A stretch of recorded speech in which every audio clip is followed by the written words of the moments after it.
It's easy to be offended. If you need a reminder, maybe just think back to the last time you flew on an airplane. Maybe you got up early in the morning and you made your way to the airport and you arrived, and the first meaningful human interaction you had for the day was someone yelling instructions at you as you go through security. And then the person in front of you takes forever getting their bags on the conveyor belt. That can be offensive. And after you get your iced coffee from Dunkin' Donuts, you make your way to Southwest and you begin to stand in line and you find your spot, A45. And here comes the person with A46 sliding in front of you. That can be offensive. You get on the plane and someone is listening to a video or playing a game without any sort of headphones. That can be offensive. The person behind you is kicking your seat, bumping your seat, tapping their leg, all around being annoying. That can be offensive. There's a crying baby. That can be offensive. Or maybe it's the person who decided that tuna fish for breakfast was the answer. That can be offensive.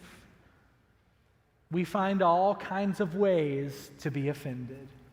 We're offended by the way people act, by the things people say, by the way people communicate, the way that people believe. In fact, you may have been tempted today to be offended by a video that you saw playing on a screen.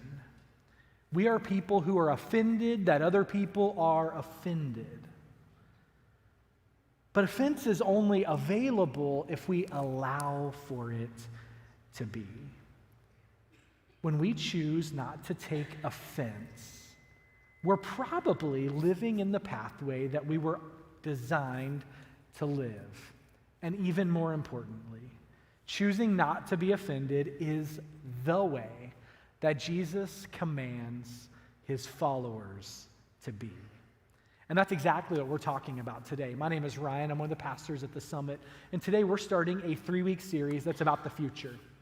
It's not about the far off, distant future. It's about what's coming the first Tuesday in November. If you haven't heard yet, if you haven't had the ads yet, if you haven't been annoyed enough yet, there's an election coming just around the corner. And our hope over the next 3 weeks is to give you some tools to maybe process through and have conversations during this election season in such a way that on the other side of the election, your relationships are intact and your faith is intact. Because it's true, whether you're a person of faith or not, that this time of year can be very difficult to engage with others. Because we bring our politics and our religion together in some ways, we sometimes think that the ballot that we cast is the only righteous ballot. And we're quick to ostracize and demonize the people who don't see the world exactly the way that we see it. So in the coming weeks, I'm not going to tell you who to vote for. I'm not going to give you a cheat sheet to take to the ballot box with you. I'm not going to break down the issues and tell you the nuances of all the legislation that's out there, that's pending, that could be affected by this election. I'm not going to do that. Instead, what we're going to do together is to think about what it looks like to allow our faith to inform the way we interact with other people. And maybe first and foremost, you need to know that the next 3 weeks, I will not be wearing red or blue because I've received those emails before. The tension that we feel in the room exists across areas of our lives. And my hope, my prayer, is that we learn some things along the way that help us to navigate the conversations in a way that honors God. So over the next 3 weeks, we're going to learn these 3 things. First of all, to make every effort to be unoffendable. Secondly, to make every effort to honor others. And then in part 3, to make every effort to live at peace. And each of these weeks will give a little bit different perspective on how we approach politics and how the way that we live out our faith can make an impact on the people around us. So the message today is targeted specifically to those who would say that they're followers of Jesus. So there's good news and bad news, right? If you walked in and you say, I'm a follower of Jesus, the words that we're going to hear today are not easy to live out, and they are required of you. It's a command from the mouth of Jesus about the way that we are to live. Now, the good part about that is if you walked in, you're like, I'm not sure about the faith thing, I'm trying to figure it out. This is not something you have to do, but I firmly believe that if we live this out collectively, that it makes this world a better place to be and a closer approximation of the place that Jesus intended for us to live and to coexist. So, before we get too deep today, I want to take just a moment and I want to pray, and then we're going to jump in and we're going to go together. Will you pray with me? Lord, today, would you guard our hearts and our minds? God, help us to keep ourselves from hearing something not said, and help us to hear clearly what your word is teaching today. And God, I pray that as we unpack the teachings of Jesus, that when we see that it can be difficult, that we don't turn and walk the other way, but instead we engage and we choose to change and allow your word to make our interactions with the people around us different. And we pray this in Jesus' name. Amen. As promised, part one today is this: make every effort to be unoffendable. Now, I know when I say that it's actually something very difficult to do, because I've also been around people. And I know people can be difficult. I know that people can be selfish and critical. I know that people can be insufferable. I am well aware of these things. I know that you've experienced these things in your world as well. And so we ought not be surprised that it's hard to have relationships with other people. In fact, to quote our pastor emeritus, Jim Preissig, who was quoting country great Billy Currington, God is great, beer is good, people are crazy. And the sooner you realize that, the better your life is going to be, because you don't have to look very hard to be offended. You can find a reason to be offended at nearly every turn. But the question is this: what if you chose to be unoffendable? What if you chose to not take offense when you had the opportunity to? What if you chose not to respond to an insult with a curse, but with a blessing? This is what an unoffendable life looks like. And this is not how we're wired. We are people who are wired to get even, to take revenge, to make things equal. And in fact, I'm convinced that I'm surrounded by people often who are happiest when they're unhappy. When they've found something to be upset about, when they've found something to be outraged about, this is when they are living their very best life. Which is probably why Jesus preached the sermon that he preached in the book of Matthew. Today we're going to be in Matthew chapter 5. If you have your Bible, now's a good time to open it up, or to open up the Bible app, or however you're going to follow along with me yourself there. And this particular passage comes in the midst of Jesus' longest sermon, the Sermon on the Mount. And in this sermon, there is time after time that Jesus is encouraging, telling his followers to live a countercultural life. The message that's recycled time and time again through various examples is the way that you want to live, the way that's natural, the way that feels good, the way that's easy. That's not the way we're going to do this, because this is a culture that's in chaos. These are people who are looking for deeper meaning. And Jesus comes on the scene and he says, we're going to live a different way. We're going to approach this in an unexpected way. So here's what he says in Matthew chapter 5. You have heard the law that says punishment must match the injury, an eye for an eye and a tooth for a tooth. But I say, do not resist an evil person. If someone slaps you on the right cheek, offer the other cheek also. Do you catch what Jesus is saying here? He says, if you're going to be one of my followers, if you're going to live out the life that I have outlined and encouraged you to live, that you have to do it differently than what is natural. Because an eye for an eye, a tooth for a tooth makes sense to us. It's easy to do. You did to me, I do to you. It's one for one. But Jesus says we must make every effort to be unoffendable. Instead of getting even or exacting revenge, our approach should be to increase understanding and extend grace. It's different than the way that the world functions. To get revenge or to get even is exactly the way the world does things, which is exactly why the system of punishment and justice worked the way it did in Jesus' time. But here's the problem. As N.T. Wright said, revenge keeps evil in circulation. When you keep coming back to revenge, when you keep coming back to get even, evil just continues to recycle and to recirculate. This entire portion of Jesus' message is encouraging us to live outside what is normal. It's acknowledging that we want to live one way, but we ought to live another way. And when we begin to embrace that, we can move past this portion of our life that loves the idea of getting even. I don't know about you, but I love watching instant karma videos on YouTube. It's like they cut someone off and here's the police officer to give them a ticket, or they cut someone off and before you know it, their car is rolling 17 times or whatever it is. I'm like, I love that because they got what they deserved, right? I mean, we're people who love this. We think, we know that two wrongs don't make a right, but we might think that two wrongs do in fact even the score, and so it's okay in some way for that to happen.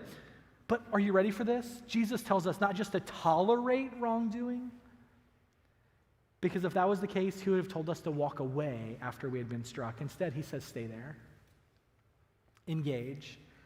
Be involved. And it shouldn't surprise us that Jesus' response to this is so countercultural. Political philosopher Nassim Nicholas Taleb wrote about first century culture.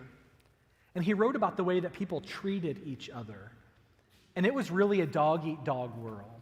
That really it was the survival of the fittest. In fact, the people of the day despised the feeble and the poor and the sick and the disabled. And Jesus comes along and he brings a totally different mindset, a completely new paradigm about the way that we treat and interact with other people. And Jesus lifts up the weak and the downtrodden, and he gives favor to those who are untouchable. Because of the way that Jesus lived, the world was changed. So don't miss this. If we want to do what Jesus does, we must do as Jesus did. If you believe that we should love our enemies, if you believe that we should lift up those who are down, if you believe that the elderly have value, if you believe that children are a blessing, then your worldview, at least in some way, has been shaped by the teachings of Jesus, because that's where this idea comes on the scene. That's where this idea comes from. To be a follower of Jesus means that we know and understand the things happening in politics, and we do so differently. So what does that mean? It means when someone disagrees with you, they're not an enemy. It means that when someone wrongs you, you're not out to get revenge. It means when someone insults you, you don't feel like you have to have the last word. And we really stink at this, don't we? I mean, living that way is so easy, but living in the way of Jesus is a little more difficult, because Jesus teaches us to make every effort to be unoffendable. Theologian Esau Macaulay is writing about this, and the way he says it, I think, just captures the essence of Jesus' heart toward us that we can have towards others so very well. He writes, in a world where balanced reciprocity is the cultural norm, repaying love with love or generosity with generosity is expected. In other words, you give me something good, I give you something good back. You give me a gift that's worth $50, I give you a gift that's worth $50. That's the way that things work. But Jesus calls his followers to a much higher standard of unbalanced reciprocity. In other words, it doesn't matter what you give me, I'm giving you something better back. It doesn't matter what you say to me, I'm giving you something better back. And this is the root of the Christian faith. The Apostle Paul writes about it in Romans chapter 5. Here's what he says. While we were still sinners, Christ died for us. It's the foundation of what we believe, that you have been offered something that you do not deserve.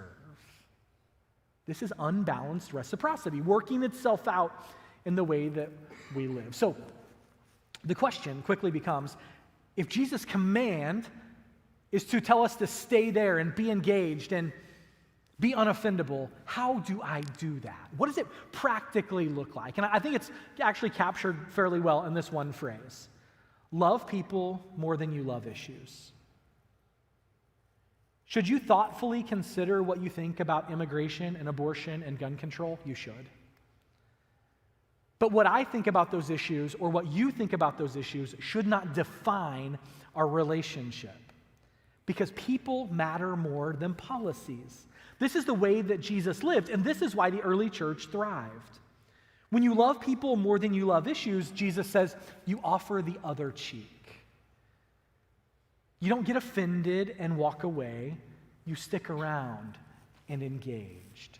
Now, chances are the person sitting next to you doesn't agree with you about everything in the world. It might be true if you're married, maybe especially true if you've been married for a long time. Like you've made it, right? Like you've survived in the midst of the disagreements and the things that you don't see completely eye to eye on. And in our personal relationships, we see a microcosm of what would be great to happen across the span of our country.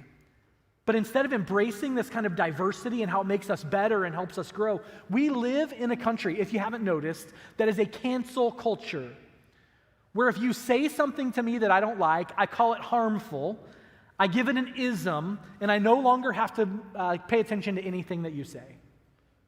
That is an unhealthy and unhelpful way for us to live. And it's an impossible response when you actually love people more than you love issues. So let's get more practical. How does this work? First, to love people more means that we thoughtfully engage in discussion. Even when our views are worlds apart, we thoughtfully engage in discussion. What did Jesus say to do if someone offends you by hitting you? To stick around, to continue the conversation. It's not, you said one thing I disagree with, there's nothing more to see here, there will be no further conversation. We stick around and we dialogue and we talk. And the goal may not be to win them over or convince them of our point, but the goal might simply be to gain a little bit of common ground and be able to keep our relationship intact. But when the tone or tenor of the conversation begins with those lefties or those Trumpers, it's very difficult to have those kinds of conversations. The groundwork has already been laid. And it becomes clear to us instantly that we cannot find a way forward in conversation. Second thing, to love people more means that we speak the truth in love. I worked at a church when I was younger in ministry. It's been 20 years or so now. And the culture of the church was very much that when you had conversation or conflict with someone, that you made sure that you didn't let it go unaddressed. So if there's something that needs to be talked about, you talk about it. So, and I love that. I mean, we're sitting down and we're reading How to Win Friends and Influence People Together, right? I mean, these are the good old days of leadership, and we're John Maxwellin and all this stuff. And so this is all really good stuff. But there was this one part about those conversations that actually made it hard to go forward. It's that when someone wronged you or slighted you, or there was a conflict and a conversation that needed to happen, the question was this: have you confronted them about that yet? And just the word confront them tells how the conversation's going to go, right? Have you ever confronted someone about something? How did it go? All of the conversations in this church went like that, okay? You got what you were looking for. If you're going to confront, you're going to ask for an apology, demand that they recognize that they're wrong and that they align their beliefs with you. But instead, if you go seeking truth and speaking it with love, there's an opportunity for continued conversation. And so how we interact with people around these difficult topics matters. Our approach matters more than what we say. There are lots of keyboard warriors out there who live in the comment section. I pray that you are not among them, because that's among the most toxic places to be, and one of the easiest places to offer offense and to take offense. And when I think about the friendships and the family relationships that have been damaged, as people have said lots of true things with very little love, I'm reminded that that is not the way of Jesus. We are to enter into these conversations and speak the truth in love. The third thing is this: to love people more means that we see more than red or blue. I believe that each of you is more than a collection of your opinions. I believe you have them. I believe you should have them. I have them, but I don't feel like I need to tell all of them to you, because that's not what makes this work. We don't come to worship our political ideologies. We come here to worship Jesus. And we keep the main thing, it allows us to see people as more than a collection of their opinions. In fact, about 2/3 of the way back there, I see my friend who's a 49ers fan. We can believe differently about lots of things, and we can still have relationships. Probably 20 years ago, 30 years ago, in an attempt to bring Jesus to the center of what was happening in the political arena, there were conversations that would happen in Christian groups about taking faith to politics. And it's really hard to bring those two things together, and they figured out very quickly what a challenge it was going to be, because what happened is instead of taking faith to politics, we found that people have brought their politics to their faith. And while those two things belong together, the order in which they live is incredibly important. When you bring your politics to your faith, you're projecting onto the scriptures something that may or may not be there. But when we take our faith and we live it out in politics, we're casting a vote for the world that we one day hope to live in. It's an altogether different reality when our approach is changed. A recent Pew study shows that across all demographics, that there's this issue with people not wanting to give offense, and essentially that people end conversations and relationships instead of having conversations because they're afraid they're going to offend other people. And that's not hard to see, is it? I mean, you've been involved in some of those conversations where you wish you could just say a little bit, but you know if you say a little bit, it's going to make things go off the rails. And this becomes important because statistically speaking, the first Tuesday in November, half of you are going to go to the polls and you're going to cast a vote for the candidate who is going to be our next president. And statistically speaking, half of you are going to go to the polls and cast a ballot for someone who does not win the election. Which means in the days to follow, half are going to be tempted to gloat and half are going to be looking for a reason to take offense. May that not be true of us. May we instead determine that we are going to be unoffendable. Here's what the writer of Proverbs says: "A person's wisdom yields patience. It is to one's glory to overlook offense." When you have the opportunity to be offended and you don't take it, you have won. So what do we want to do? How does this work out?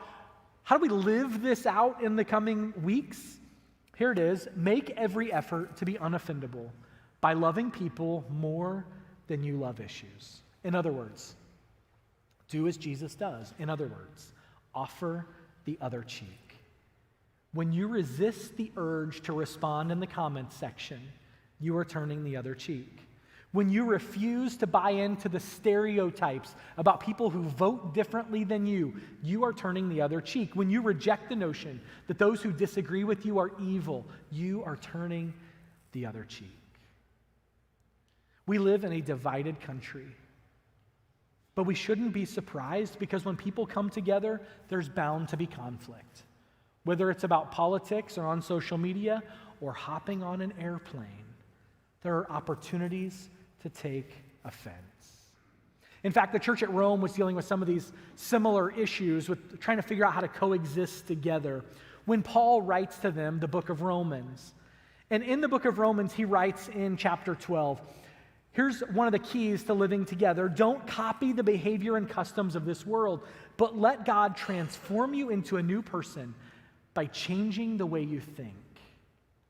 If we want to survive the election season, if we want to live together, if we want to go forward as a church for our community, it begins here with not being transformed into what the world says we should do, but instead becoming like Jesus says we should be. And if you want to do your part of keeping the conversation above the fray, if you want to do your part to help us get where we are going, if you want to do your part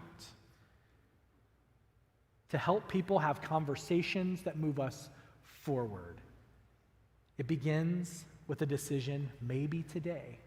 And the decision is to make every effort to be unoffendable.